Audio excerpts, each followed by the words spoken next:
Golconda jewellers తెలంగాణలో మొట్టమొదటి factory outlet మన కొత్తపేటలో ఫిబ్రవరి 14న గొప్ప శుభారంభం.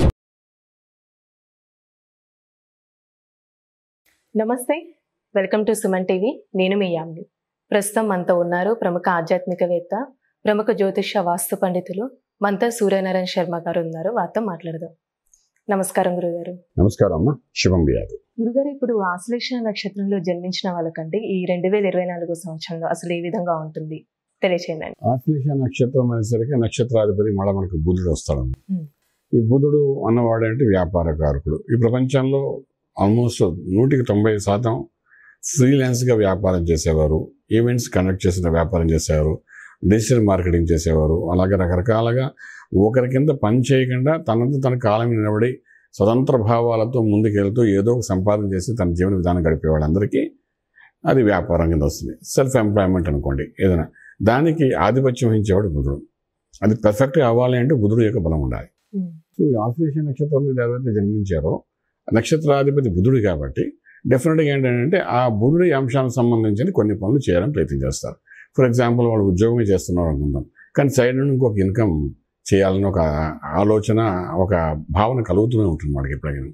సో సైడ్ ఇన్కమ్ ఉంటే ఎలా చేయాలి అంటే బుధుడు బలంగా ఉండాలి. బలంగా ఉంటేనే జీవిత చక్రంలో అంటే తన యొక్క రాశి చక్రంలో కానీ బుధుడు బలంగా ఉంటే అద్భుతంగా అవి మంచి రాణించడానికి అవకాశం ఉంటుందన్నమాట. అయితే ఈ నక్షత్రం వాళ్ళకి ఏం జరిగింది ఈ సంవత్సరం అనేసరికి మనకు అష్టంలో శనీశ్వరుడు కూర్చున్నాడు. అలాగే భాగ్యంలో మనకు బుధుడు ఉన్నాడు. గోచారి ఇచ్చే సంవత్సరం క్యాలెండర్ తీస్తే శనీశ్వరుడు అష్టమ స్థానం నుండి సంవత్సరం అంతా కదలడు. అలాగే రాహువు కూడా 9 ఇంట్లో నుండి ఈ సంవత్సరం అంతా అక్కడే ఉంటాడు, కదలడు అక్కడ. అంటే అష్టమము అంటే ఆయుష్ స్థానం, 9 భాగ్యం, అదృష్ట స్థలం. అదృష్టం ఇచ్చే ప్రదేశంలో ఒక పాపగ్రహం కూర్చుంది, ఆయుష్ ఇచ్చే ప్రదేశంలో ఒక పాపగ్రహం కూర్చుంది. దాంతో ఈ ఫస్ట్ 5 నెలల్లో కూడా ఏంటంటే మనకు సప్తమంలో కూడా రవి, కుజుడు వీళ్ళందరూ కూడా ట్రాన్సిట్లోకి వస్తుంటారు అనమాట. సో ఈ రకంగా చూస్తుంటే ఆశ్లేష నక్షత్రం కర్కాట రాశి అయింది కాబట్టి మామూలుగా కర్కాట రాశి వాళ్ళందరికీ అష్టమ శని ప్రభావం ఉంది. కర్కాట రాశి అందరికీ ఉంది అని చెప్పడానికి మనకు కేసీఆర్ గారి ఎగ్జాంపుల్ కనబడుతుంది. ఆయన పుష్యమి నక్షత్రం ఉంది, ఆయన అష్టమ శనిలో అష్ట కష్టాలు పడ్డాలి కాబట్టి అందులో భాగంగా ఆయన కాలికి దెబ్బలు తగలడము, ఉన్న పదవి ఇదవ్వడము ఇవన్నీ మనం చూస్తూనే ఉన్నాము. ఇలాగే కర్కాట రాశిలో ఉన్న వాళ్ళందరికీ కూడా ఆ ఇంపాక్ట్ అది కనబడుతుంది, అష్టమ శని ప్రభావం కనిపిస్తుంది. ఎలా చేస్తున్నాయంటే ఆ వ్యక్తి చేసే వ్యాపార వ్యవహారం కానీ ఉద్యోగం కానీ ఏ ప్రొఫెషన్ ఉంటే ఆ ప్రొఫెషన్లోని ఒక బలహీనత చేయడము, ఆరోగ్య విషయంలో కూడా ఎప్పుడూ ఎక్స్పెక్ట్ చేయనంత విధంగా ఏదో ఒక ఆటంకం కలగడము. ఆటంకం ఏంటంటే రెగ్యులర్గా చేసే పనులు చేయనీయకుండా ఇబ్బంది పెట్టడం. ఈ రకంగా అష్టమ శని చేస్తాడు. ఇలా చేస్తూ కింద పైన పడి ఏదో కష్టపడి ఏదో సంపాదించాం, ఇంట్లో వాళ్ళందరికీ సాగు చేసుకుందాం, డబ్బు వస్తే బాగుంటుంది అనుకుంటే అదృష్ట బలది కూడా కలిసి రాదు. సేమ్ అంత కష్టపడితేనే ఒకప్పుడు కలిసి వచ్చే అంశాలు బోల్డ్ జరిగి ఉండొచ్చు వాళ్ళకి. చిన్న పని చేస్తేనే పాపులర్ అయిన వాళ్ళు ఉంటారు. కానీ ఏంటంటే ఇప్పుడున్న పరిస్థితుల్లో భాగ్యం అంటే సౌభాగ్యం, భాగ్యం అంటే లక్ ఇచ్చే ప్లేస్. భాగ్యం అంటే విదేశాలకు వెళ్ళి చదువుకోవడానికి కావాల్సిన ఉన్నత చదువులు ఇచ్చే ప్లేస్. భాగ్యస్థానం అంటే తండ్రి యొక్క స్థానం అంటారు. అలాగే భాగ్యం అంటే మన విద్యకు సంబంధించిన స్థానం కూడా అంటారు అన్నమాట. లక్ ఇచ్చే ప్లేస్ కూడా. అలాంటి ప్లేస్లో రాహు అనే గ్రహం కూర్చున్నాడు. ఈ కర్కాటక రాశి అందులో ఉన్న ఈ ఆశ్లేష నక్షత్రం కూడా అది వర్తిస్తుంది. ఓకే, సో ఈ భాగ్యస్థానంలో అక్కడ రాహు ఉండడం, అష్టంలో శని ఉండడము, వీళ్ళిద్దరు కదలకంటే సంవత్సరం అంతా ఉండడం. సో ఇవన్నీ ఎలా ఉంటుందంటే రాజ్యంలో మళ్ళీ చూసేసరికి గురుడు ఉన్నాడు. వీళ్ళకి గురుడు రాజ్యం బాగుంటుంది. అంటే నీకు ఒంట్లో బాగుండదు, నీకు లక్ ఫేవర్గా చేయదు, అయినా వ్యాపారం ఏదో నడుస్తుంది. అంటే లక్ ఫేవర్ చేయని వ్యాపారం ఎలా ఉంటుందంటే మనం వ్యాపారం చేస్తూ ఇంటికి చూసారా ఉద్యోగస్తుల్లాగా నెలసరికి అందరికి ఇవ్వగానే మిగిలిన డబ్బులు మనం పట్టుకుని వస్తుంటాం. అలా ఉంటుంది వ్యవహారం. అంటే ఎంత కష్టపడినా నువ్వు ఉద్యోగస్తులాగా నీ వ్యవహారం ఉంటుంది తప్ప వ్యాపారస్తుడిలాగా సంపాదన జరగదు. ఎప్పుడైనా ఏ వ్యాపారస్తుడు కానీ ఏ ఉద్యోగస్తుడు కానీ లక్ ఫేవరింగ్ అంటూ జరగాలి. లక్ అన్నది ఏంటంటే అదృష్టం అనేది లేకపోతే ఎలాంటి వాడైనా సరే డౌన్ఫాల్ అవ్వడానికి అవకాశం ఉంటుందన్నమాట. అంటే అది బ్యాలెన్స్గా ఉంటుందన్నమాట. లక్ ఉన్నవాడు చిన్న పని చేసినా అద్భుతంగా కలిసి వచ్చే అవకాశం ఉంటుంది. ఇప్పుడు ఇదే మన కేసీఆర్ గారు తీసుకున్న కర్కాటక రాశి అయింది. ఒకప్పుడు లక్ ఫేవరింగ్ ఉంది. ఈ శనీశ్వర ప్రభావం, రాహు ప్రభావం లేనప్పుడు ఓ మ్యాజిక్ చేయగలిగాడు. రాహు మేషంలో ఉన్నప్పుడు, అలాగే శని మకరంలో ఉన్నప్పుడు ఓ మ్యాజిక్ చేయగలిగారు. ఎప్పుడు రాహు మారాడు, నవంబర్ 15 మారాడు, అక్కడ నుండి ఆయన మ్యాజిక్ పనిచేయలేదు. అలాగే అష్టమ శని ఏం చేశాడు, కష్టాలు పెట్టాలి కాబట్టి ఉన్న ఉద్యోగం చేసుకో, అది మనందరికీ తెలిసింది. అది కర్కాటక రాశి కాబట్టి చెప్తున్నాం. అందులో మీరు అడిగింది ఇప్పుడు ఆశ్లేష నక్షత్రం కాబట్టి వ్యాపారస్తుల గురించి మనం మాట్లాడుకోవాలి. నక్షత్రాధిపతి వాళ్ళ ఆలోచనలో ఒక వ్యాపారము, ఒక ఆర్థికమైన సోర్స్ ఆఫ్ ఇన్కమ్, రిసోర్సెస్ పెంచుకోవాలని ఒక మేధస్సుతో కూడింది, ఆలోచనతో కూడిన వ్యవహారాలు ఈ ఆశ్లేష నక్షత్రం వాళ్ళకి ఉంటుంది ఎప్పుడు. ఆ ఉన్న దాని మీద అటాక్ అవుతుందన్నమాట ఈ సంవత్సరం. ఎప్పుడైతే ఇలాగ అటాక్ అవుతున్న టైంలో ఒక శుభగ్రహం యొక్క దృష్టి కూడా వీళ్ళ మీద ఉండదు సంవత్సరం అంతా. అంటే గురుడు దృష్టి పడదు. సో ఎప్పుడైతే గురుడు దృష్టి లేదో ఆటోమేటిక్గా ఈ ఆలోచన అంతా బలహీనపడిపోతూ ఉంటాయి. ఈ 8th house 9th house ఉన్న శని యొక్క ప్రభావంలో, రాహు ప్రభావం అటాక్ చేస్తూ ఉంటాయి. ఇవన్నీ చేయడం అంటే ఉన్న వ్యాపారం అంటే intellectual planning, spontaneous reaction, game, goal, theme, establishment, ఇవన్నీ ఏదైతే మనం చేయాలనుకున్న ఆశ్లేష నక్షత్రం వాళ్ళు అనుకుంటారో, వ్యాపారం అనుకోండి, ఉద్యోగం నిలబడినప్పటికీ అది సడన్గా ఏంటంటే అది ఎంత చేసినా స్పీడప్ కాదనమాట.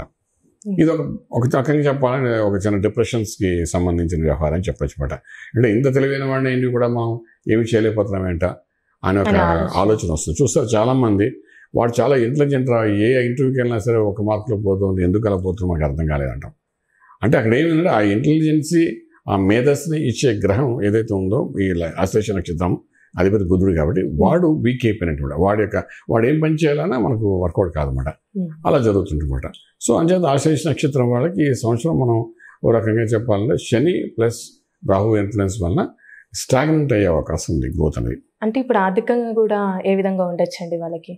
ఆర్థికంగా 10వ ఇల్లు మనం చూస్తామండి వీళ్ళకి. 10వ ఇంట్లో గురుడు మే వరకు ఉంటాడు, తర్వాత 11వ ఇంట్లోకి వస్తాడు, గురు బలం ఉంటుంది. అది అంటే 11th house జూపిటర్ అనేది మంచిదే వీళ్ళకి. సో ఇవి రెండింటి ప్రభావం వల్ల లక్ ఫేవర్ కాకపోయినా ఆర్థిక బలం యాజ్ యూజువల్గా ఉంటుంది, పెద్ద పెరగదు తరగదు, న్యూట్రల్గానే ఉంటుంది అది. సో అలాగని డౌన్ఫాల్ కూడా ఉండదు. కానీ ఏంటంటే లక్తో కూడిన ఆర్థిక బలం రాదు వాళ్ళకి. ఇప్పుడు ఫర్ ఎగ్జాంపుల్ మీకు చాలా చక్కటి ఎగ్జాంపుల్ ఒకటి ఇస్తానండి. మన క్రికెట్ ఆడితే గవర్నమెంట్ ఏమో ₹1,00,000 అని తెస్తున్న ప్లేయర్ అనుకుందాం. ఫర్ ఎగ్జాంపుల్ ఒక ప్లేయర్కి ₹1,00,000 ఆడినంది కానీ. సో ప్లేయర్కి ₹1,00,000 ఇవ్వడం, 11వ ప్లేయర్కి నుండి 16 ప్లేయర్ వాడికి ₹1,00,000 ఇవ్వడం, వాడు తీసుకోవడం అనేది గవర్నమెంట్ ఇచ్చి తీసుకుంటారు.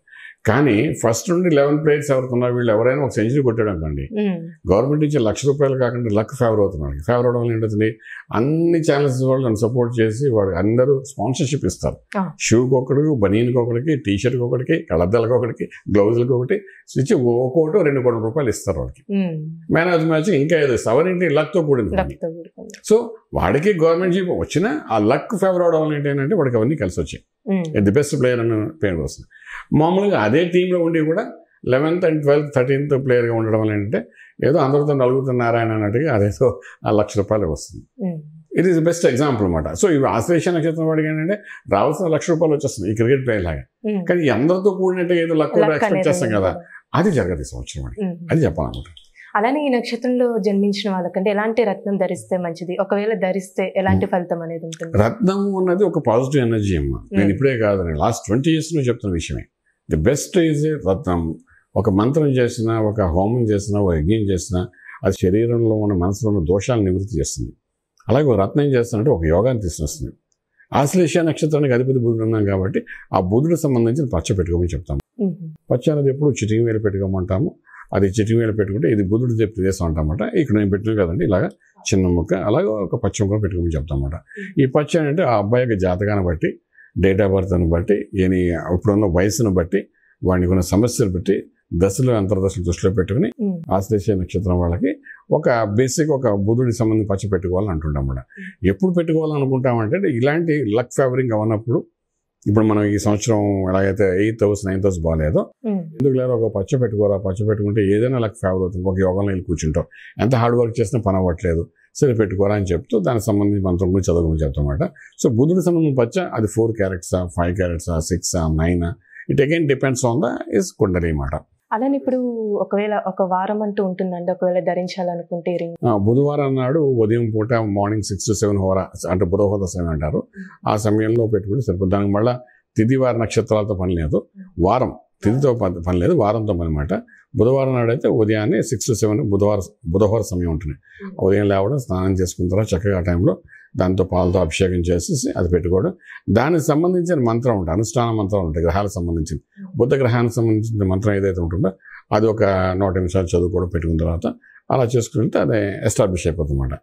ఇది పాజిటివ్ ఎనర్జీ. కొంచెం మనకు ఆశ్లేష నక్షత్రాధిపతి బుధుడు ఎందుకు పెట్టుకుంటున్నాం అంటే నక్షత్రానికి 8వ స్థానం 9వ స్థానంలో ఉన్న గ్రహాలు అనుకూలంగా ఉండవు కాబట్టి ఈ బలం కొంచెం పెంచుకుంటే అట్లీస్ట్ మనం 10వ ఇంట్లో ఉన్న రాజ్యం అంటే ఉద్యోగం మనకు ఒక్కొక్కసారి ఏంటంటే ఇప్పుడు మనకు జరిగే ప్రపంచంలో జరుగుతుంది అదే. మనం ఇక్కడ నుండి ఆఫీస్కి వెళ్ళడానికి ట్రాఫిక్ ప్రాబ్లం ఉంది అనుకున్నాం. ఫర్ ఎగ్జాంపుల్ ఇస్తున్నాను. మనకు 3 సిగ్నల్స్ దాటి వెళ్ళాలి, 1 గంట గంటన్నర పడుతుంది.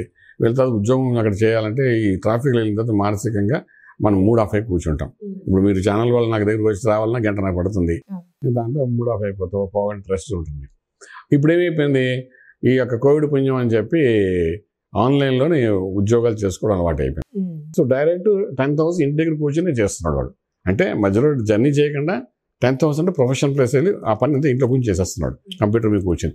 అలాగేంటంటే ఈ పచ్చ పెట్టుకోవడం వలన ఈ మధ్యలో ఉన్న ట్రాన్సిట్లో ఉన్న సమస్యలు ఉన్నాయి కదా, 8 and 9,000 యొక్క ప్రభావం ఏందో అది బలహీనపడుతూ 10,000 బలోపేతం చేస్తున్నాడు. అంటే నీ ఉద్యోగానికి ఏం ప్రాబ్లం లేకుండా ఇంకేదో సోర్స్ ఆఫ్ ఇన్కమ్ రావడం, కొంత లక్ ఫేవరింగ్ అవ్వడం, ఇవన్నీ జరుగుతుంటాయి. అలా చేసుకుంటే కూడా డెఫినెట్గా సక్సెస్ ఉంటుంది. ఏదైనా జాతక రీత్యా ఆశ్లేష నక్షత్రానికి కొంచెం బలహీనం ఉన్నది కాబట్టి ఇది ఒక 20% పెంచడానికి అవకాశం ఉంటుంది. చాలా చక్కగా తెలియజేశారు గురుగారు, ధన్యవాదాలు. శుభం. చూసారు కదండి, ఆశ్లేష నక్షత్రంలో జన్మించిన వాళ్ళకి ఎలాంటి రత్నం ధరించాలి, అలానే ఇది ఏ విధంగా ధరించాలి గురుగారి మాటలు మనకి తెలియజేశారు కదా. అలానే మీరు గురుగారిని సంప్రదించాలనుకుంటే స్క్రీన్ మీద కనిపిస్తున్న నెంబర్కి కాల్ చేసి గురుగారి అపాయింట్మెంట్ అనేది తీసుకోవచ్చు. ఇలాంటి మంచి వీడియోస్తో మళ్ళీ మీ ముందుంటాను. ధన్యవాదాలు.